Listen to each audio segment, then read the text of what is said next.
Well, it's all 1 hour into 2023, not even quite 1 hour. It's 12:54 at the start of this podcast, and I am ready to go to bed. I have to get up and go to work at 10 a.m., and I actually will get more sleep even doing this podcast than I normally do.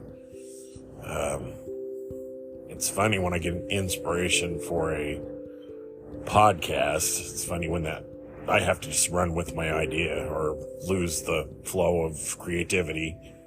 But I want to talk about what I learned from 2022. It was a life lesson, I think, from start to finish. I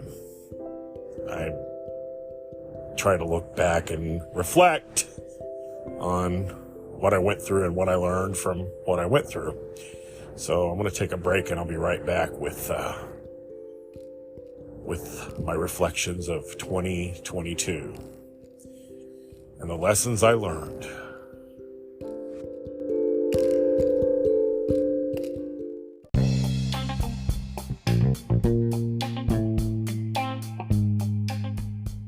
The year went by so quick and it makes your head spin, but in a way it didn't. It seemed to last forever in another way.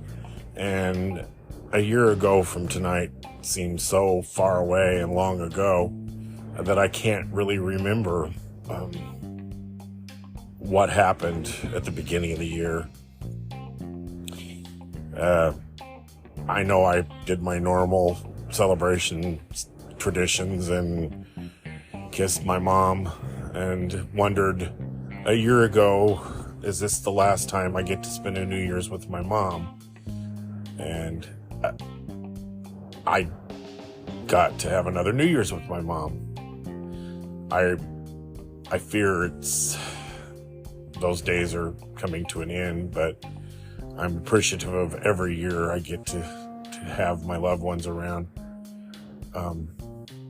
I learned really quick this year how things can change on a dime. I lost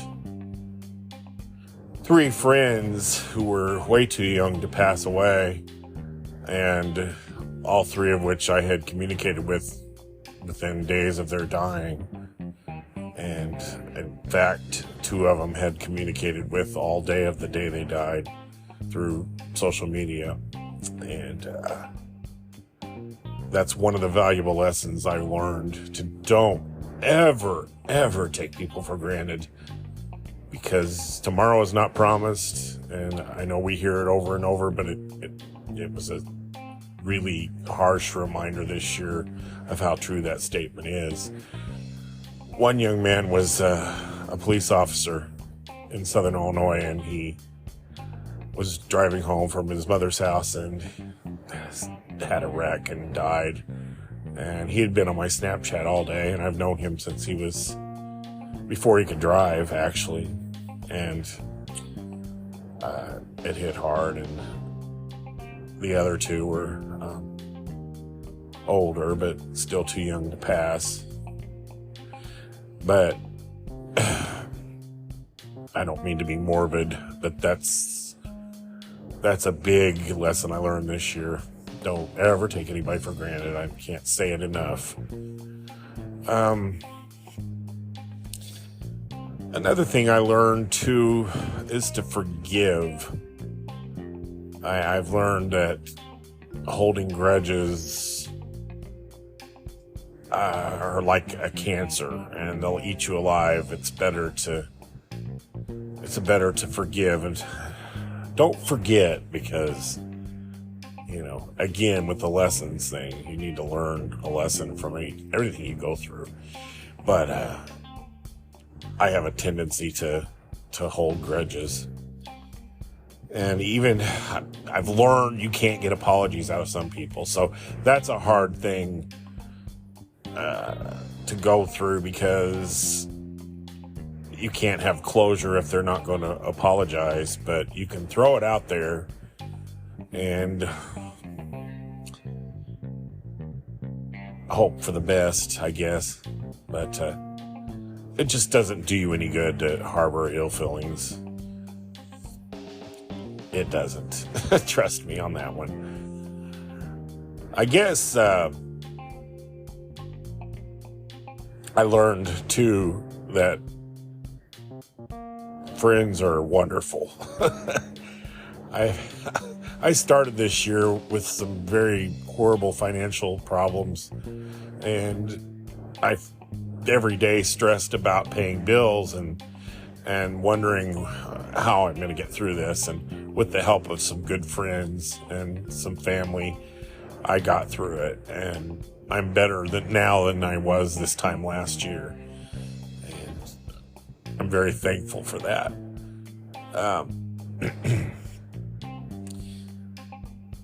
2023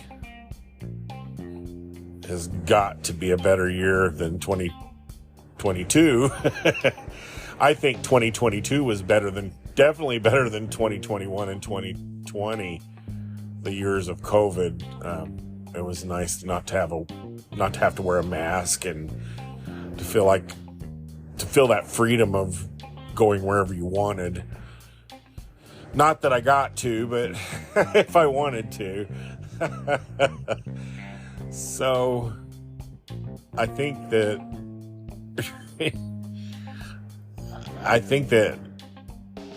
by not having just a basic freedom of being able to breathe, you learn to appreciate that too. I'm going to take a break, and I'll come back with some more thoughts about the year and the new year. So I'll be right back.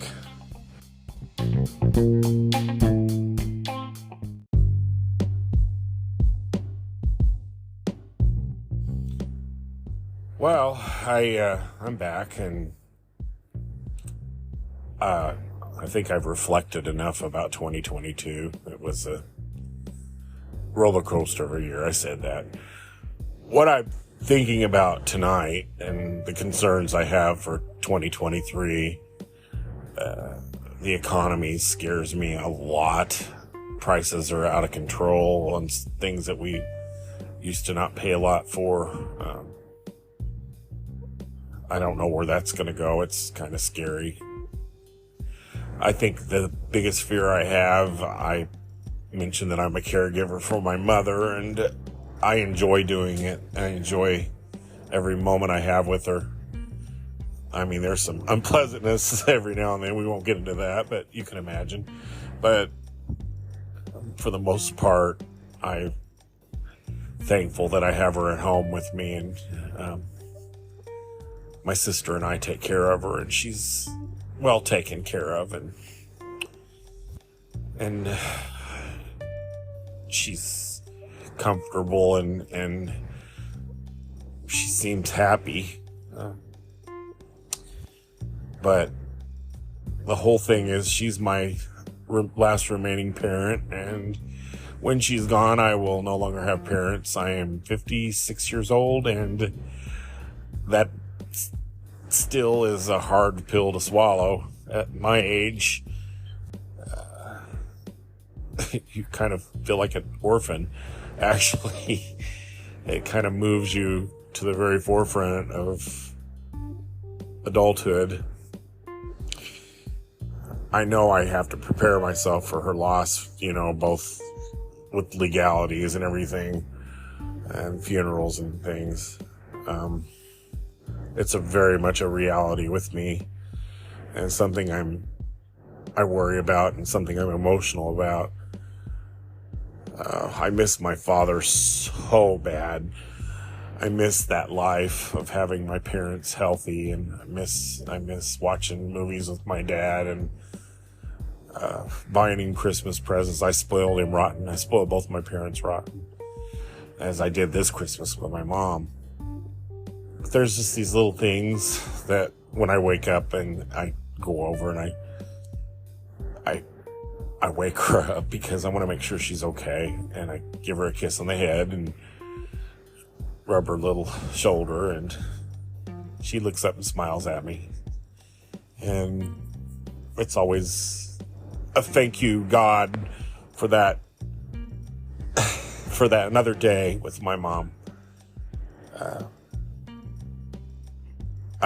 I have older sisters who are not in the greatest of health and they can't help, and my one sister lives far away and her health isn't great and she hasn't been able to come home, and I love her so much. I worry about her too, but she's well taken care of. My brother-in-law takes care of her. I'm a worrier as in general. I want to take care of everybody. It's just my nature. But that's my biggest thing about this coming year. I really feel that I better prepare. And if I get another Christmas with her, I will be so thankful. But I don't know where this Alzheimer's is going to. I don't know how much worse she can get. I do know typically how much worse she can get, but I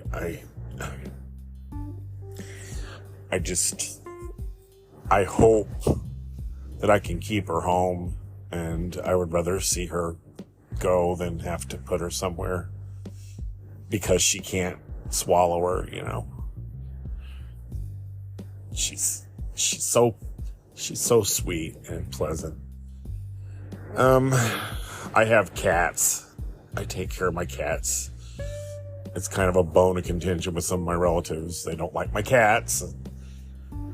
They stank up the house, whatever, but they're very much a part of my life, and I avoided having pets for so long, and now I have a lot of pets. I had two dogs that my best friend had. One of them passed, but I kind of adopted them as my doggy nephews, and I spoiled them rotten. They kind of opened my heart up to pets. And this little black and white cat a few years ago walked into my life, literally, and picked me as her human and ran in the house and jumped up on my mom's lap and went to sleep. And it was time to go to bed, and I thought, I haven't got the heart to put her outside, but I had to. And then she kept doing it, and finally I was like, I can't. She can just stay. And she ended up having kittens in my front bedroom without me even knowing it. She kind of snuck in the house and went in there, and it's one of those rooms, the door is shut, and we don't really go into. And I heard meowing, and anyway, she had 4 kittens, and I'm telling you, I fell in love with them from the minute I saw them, all 4 of them. But I knew I had to give them away, so I ended up giving 2 away to some coworkers. And it was so hard on me to do that. So I ended up keeping 2 of them. And of course, once you name them, you know you're going to keep them. I named the first one that I decided to keep, Livy. She's this little tan color, not tan, she's more of a brown colored tabby cat, and she's just was so sweet. And then this little pink nosed cat, I named him Sunny. It was a male cat. He is a male cat. I named Livy after Olivia Newton-John, and I named Sunny after the character in Xanadu. All my cats are pretty much named after something involved with Olivia Newton-John. And anyway, I just kept collecting cats, and now I have 7, and I have 4 outside that I dearly love as well. They can't come in though. There's no more room in the inn. Plus they're not fixed, so I can't afford that. But anyway, I think their care and everything, they're going to be a big part of my year coming up. So I'm going to pause here, and I think I'm going to wrap it up. I'm yammering enough, and I need to go to sleep. So I'm going to take a break, and I'll be right back with my final thoughts.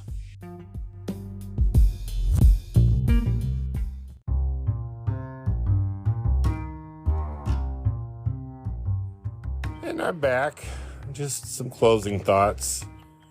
It amazes me how much happens in a year's time.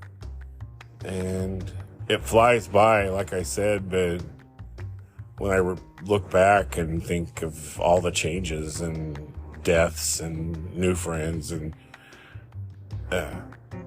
it's amazing to think how much has happened. And it also makes me wonder what this year is going to hold. So it's kind of exciting to be alive, isn't it? I'm ready for the ride, and hope God keeps me here long enough to continue caring for my mom and my cats. And I probably need to concentrate on my health a lot more this year. These aren't resolutions, these are just things I need to do. I don't do resolutions because they don't seem to work. But I think I've talked enough. I've bent your ear long enough. I hope I didn't bore you. I'm setting up a little place where I'm thinking about setting up a little place where I can do my podcasts and do them a lot more detailed and have a lot more fun with it. I'm loving these. I'm loving doing these. But I almost didn't have any inspiration this week because I've been busy, and when I'm tired, I just want to sleep. And I really want to sleep now. So I'm going to wrap this up, and Happy New Year. I hope your holidays were wonderful.